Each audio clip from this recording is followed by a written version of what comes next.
Coucou tout le monde, on se retrouve pour une nouvelle vidéo sur les résonances de Schumann.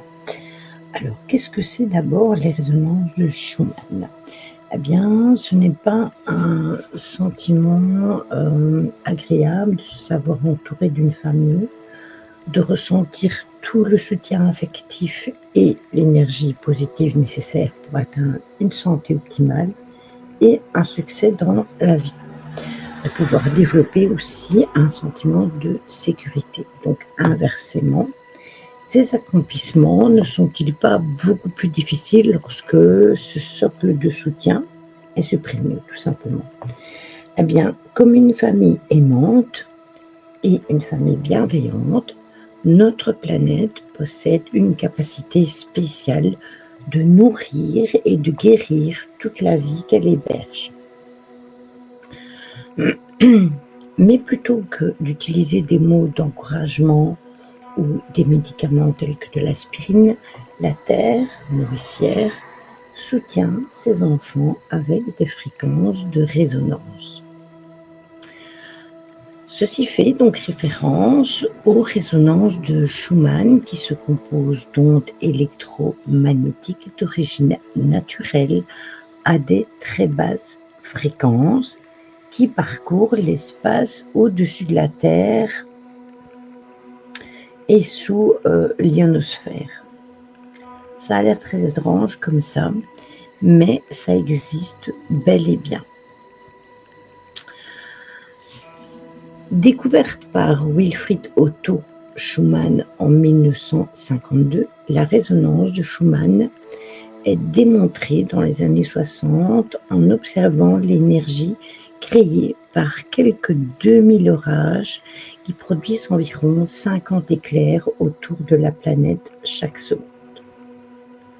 Les ondes électromagnétiques provoquées par la fréquence de Schumann englobent tout. Donc, ils encerclent le globe complet, l'étreignent et le mettent en mode de basse fréquence, se produisant autour de 7,83 Hz.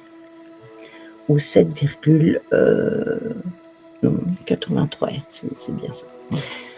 Les modes de résonance plus élevés atteignent un maximum tous les 6,5 Hz environ, mais l'onde qui prédomine dans tout cela reste celle de 7,83 Hz. Selon Wikipédia, la résonance de Schumann se définit comme suivant. Il y a un ensemble de pics spectraux dans le domaine d'extrêmement basse fréquence de 3 à 30 Hz du champ électromagnétique terrestre. Et ces résonances globales dans la cavité formée par la surface de la Terre et l'ionosphère qui fonctionnent comme un guide d'ondes qui sont excités par les éclairs. Donc, le mode principal a une longueur d'onde égale à la circonférence de la planète et donc d'une fréquence de 7,83 Hz tout simplement.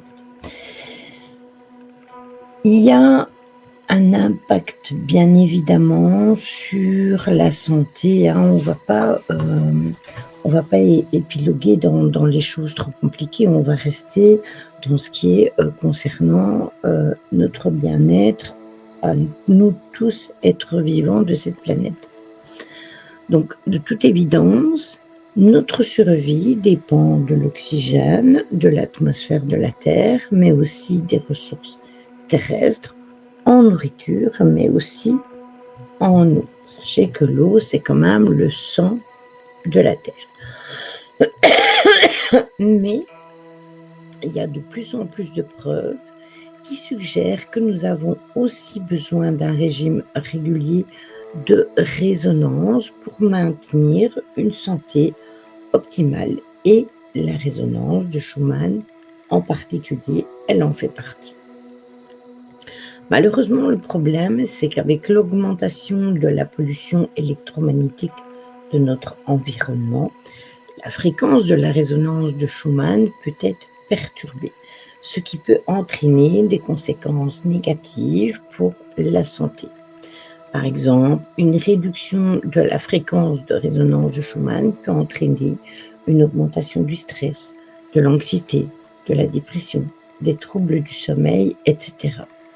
Actuellement, la Terre vibre différemment et le temps s'accélère. D'ailleurs, je vous montrerai, si vous voulez, une photo. J'ai pris la photo. Là, je suis occupée de tourner la vidéo. Nous sommes le 24 juillet. Elle sera seulement postée la semaine prochaine. Mais je vous montrerai les fréquences de Schumann de ces 3 derniers jours que j'ai pris en photo pour pouvoir vous la montrer dans la vidéo. Donc, en découvrant que la fréquence fondamentale de Schumann, précisément de 7,83 Hz, est très proche de celle des rythmes d'onde Alpha-Humain, Herbert Koenig, l'étudiant au doctorat de Schumann, a été l'un des premiers chercheurs modernes à associer la RS à la bioactivité humaine. La RS, je parle de résonance de Schumann. Cette similitude de fréquence peut expliquer pourquoi les gens peuvent ressentir un effet bénéfique sur leur santé mentale et physique lorsqu'ils sont exposés à cette résonance qui est bien évidemment naturelle. Les études ont montré que la résonance de Schumann peut aider à réduire le stress et l'anxiété, améliorer la qualité du sommeil, renforcer le système immunitaire et stimuler la créativité et la productivité. En outre, elle peut aussi aider à réguler les rythmes et à maintenir un équilibre hormonal dans le corps. Des siècles avant Monsieur Koenig, les anciens Reishi indiens le connaissaient aussi et ils s'enrichissaient des fréquences isochroniques du son appelées OM. En fait, il y a de nombreuses preuves anthropologiques qui suggèrent que tout simplement les humains de toutes les cultures au cours des millénaires ont tenté d'atteindre des états de transe en se synchronisant avec les résonances justement planétaires. Et ça, c'était avant même de savoir ce qu'elles étaient et qu'elles existaient. Cela se faisait par le biais de tambours, de danses chamaniques, de comportements religieux comme le balancement pendant la prière. Je peux vous faire écouter pendant quelques secondes le bruit des fréquences isochroniques de la Terre. Attendez, j'ai préparé ça là. Voilà, je vous fais écouter quelques secondes, ça vous donnera une idée. Après, vous en trouverez des multiples sur Internet.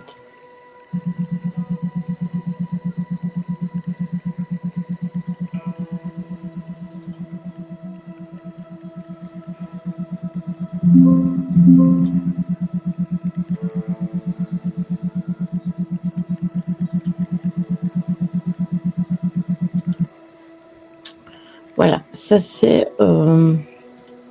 Attendez, parce que j'ai un problème ici. Voilà. C'est donc cette résonance-là qui est la fréquence de la Terre de 7,38 Hz. La résonance de Schumann est soumise régulièrement à plus ou moins d'importantes variations Vous pouvez suivre l'évolution des résonances normalement en direct. Vous cherchez, on peut voir ça un petit peu partout. L'être humain vibre à une fréquence qui lui est propre et en principe, elle est harmonisée avec celle de la Terre. Donc lorsque le niveau vibratoire de l'organisme baisse, l'individu est plus enclin à développer des maladies et des pathologies. La zone de la bonne santé correspond à un taux vibratoire moyen entre 7000 et 9000 unités de Bovie mesurées par radiesthésie. Je vous ai déjà montré, pour ceux qui me suivent depuis longtemps, comment ça fonctionnait.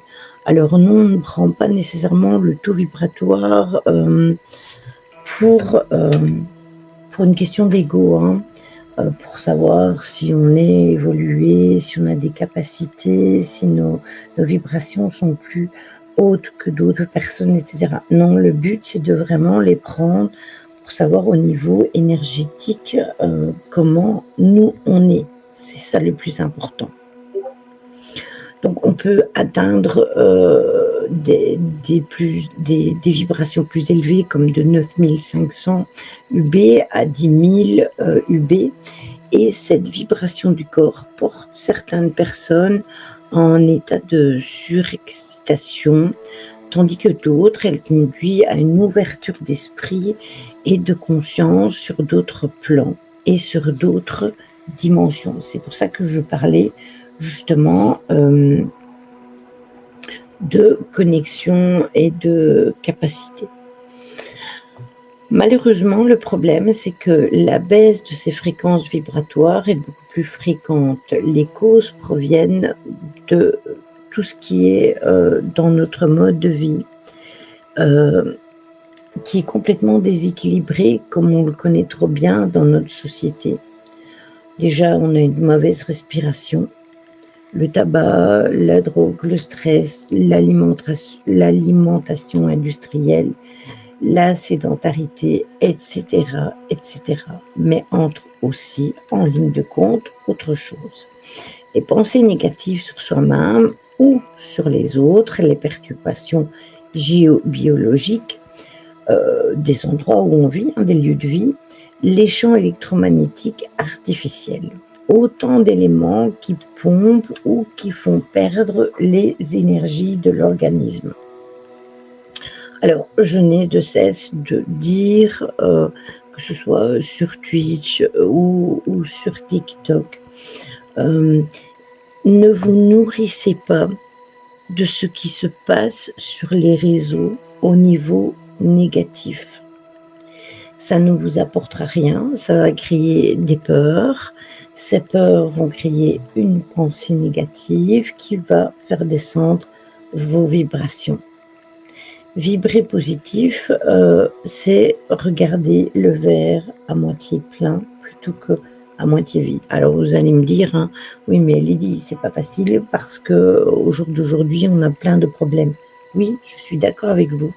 Mais comme je l'ai déjà expliqué plein de fois, il faut lâcher prise sur cette situation. Bien évidemment, on ne la laisse pas en plan là et on la laisse là. Non, on lâche prise de temps en temps sur cette situation et on va de l'avant.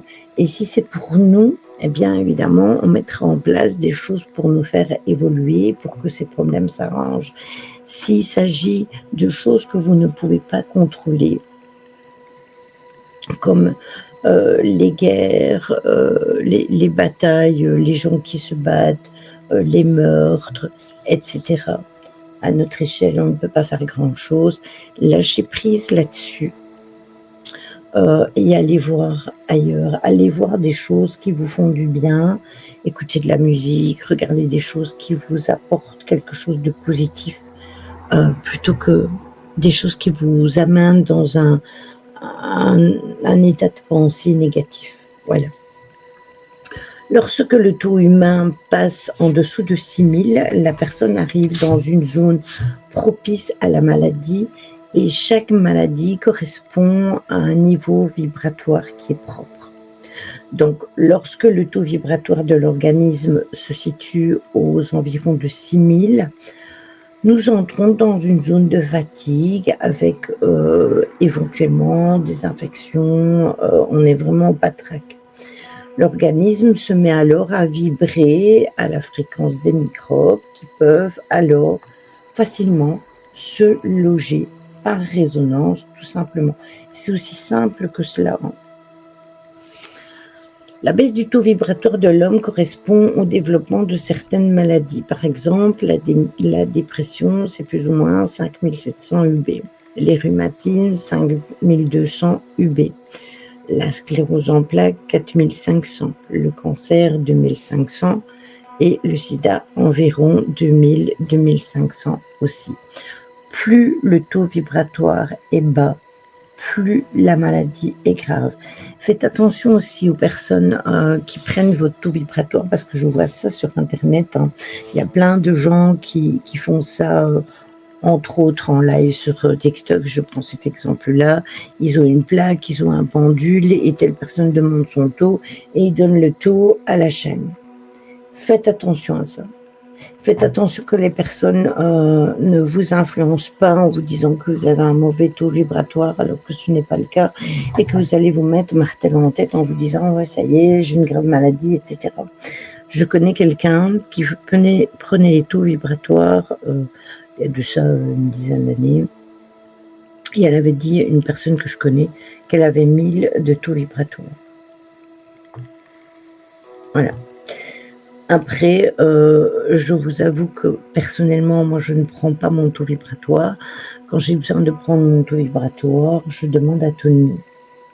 Et Tony me le prend. Seulement, il y a eu un moment dans ma vie où j'ai connu quelqu'un qui était dans l'ésotérisme comme moi, dans la cartomancie, etc. Et elle m'a dit « Oh là là, Lily, ton taux vibratoire, il est vraiment pas bon, etc. etc. » Et sais-je, une de mes modos était témoin ce jour-là et a pu l'entendre. Et par la suite, j'ai demandé à Tony, et ce n'était pas vrai du tout. Évidemment, j'avais une petite baisse de régime et je n'étais pas nécessairement au top de ma forme, mais je n'étais pas au taux qu'elle m'avait donné. Donc voilà, faites attention à ça. L'idéal, c'est de retrouver les bonnes vibrations. Alors, quand on est malade, une des premières choses à entreprendre est de remonter son niveau vibratoire corporel. Un thérapeute, un énergéticien professionnel pourra bien sûr commencer à vous transmettre de l'énergie. Mais il faudra également que la personne œuvre par elle-même, et pour cela, elle doit s'employer à plusieurs choses. Privilégiez d'abord la consommation des aliments biologiques, frais de saison, du pays, de préférence crus plutôt que cuits, des aliments biologiques sains qui vibrent entre 9000 et 10 000, alors qu'une alimentation industrielle plafonne au mieux entre 6 000 et 7 000. Tandis que l'une apporte de l'énergie, l'autre pompe les calories pour la digestion. Et tout est là le problème. Boire de l'eau énergétisée ou de l'eau dynalysée, vous pouvez le faire avec un bol tibétain. Vous pouvez demander à un magnétiseur, mais vous êtes capable de le faire avec un bol tibétain. Vous pouvez également placer une bouteille d'eau en verre au soleil et y placer une pierre de sunchit à l'intérieur. Vous pouvez aussi utiliser les ondes de la forme de la géométrie sacrée. Mais je vous dirais, le bol tibétain, c'est une pépite. Voilà. Respirez de l'air ionisé négativement. Cet air chargé d'ions négatifs est présent naturellement au bord de la mer, de l'océan, avec l'Iode, en haute montagne, auprès aussi des cascades. Et à la maison ou dans la rue, un autre outil intéressant, c'est le générateur d'énergie orgone qui canalise et diffuse ces ions négatifs. L'orgonite s'utilise souvent sous la forme d'un médaillon à porter sur soi. mais aussi sous une forme pyramidale apposée sur un bureau ou près d'une installation électrique pour adoucir le champ fréquentiel. Dans les habitations, il est aussi possible d'utiliser la lampe de sel. J'ai les deux. J'ai là la pyramide et j'ai aussi la lampe de sel. Pratiquer une activité physique pour accéder à une meilleure vibration. Ça peut être du sport, ça peut être de la danse. Si par exemple vous n'avez pas envie de faire du sport vraiment, eh bien vous pouvez mettre de la musique qui vous plaît et danser au milieu de votre salon, hein, c'est pas un problème. Ou alors la méditation. Vivre dans un lieu présentant un bon niveau vibratoire. Il faut vraiment soigner principalement les endroits où on stationne le plus longtemps. Le bureau, le canapé, la cuisine, le lit. Le Feng Shui semble être une bonne aide à l'harmonisation d'un lieu. Après, moi je fais des nettoyages énergétiques chez des personnes avec Aura. On prend le temps de prendre les énergies de chaque pièce et de faire ce qu'il y a à faire pour remonter les énergies. Vous pouvez aussi augmenter les énergies en permettant à la lumière et à l'air de rentrer chez vous. Donc, aérez, ouvrez vos volets, faites rentrer la luminosité, c'est très bien.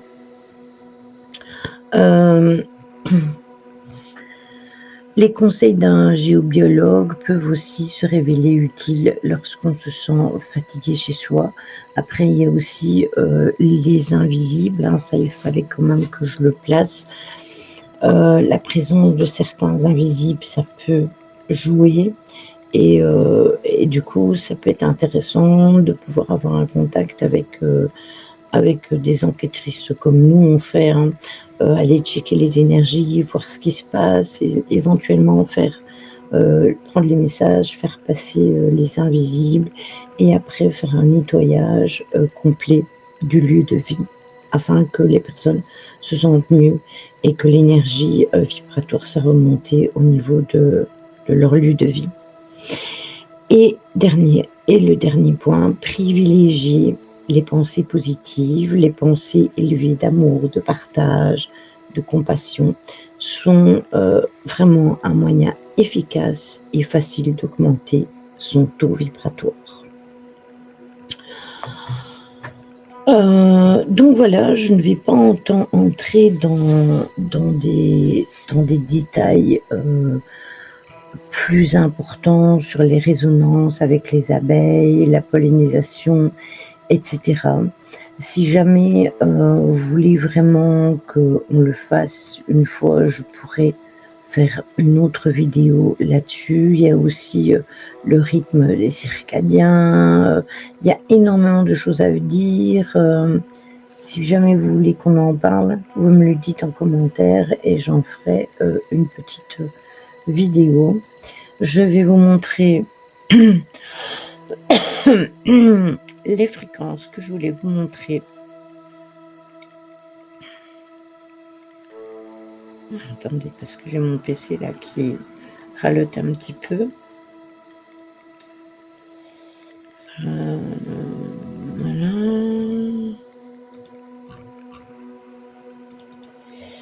Là, on va le mettre en plein écran. Là, hop. Voilà. Donc, je vais vous partager mon écran.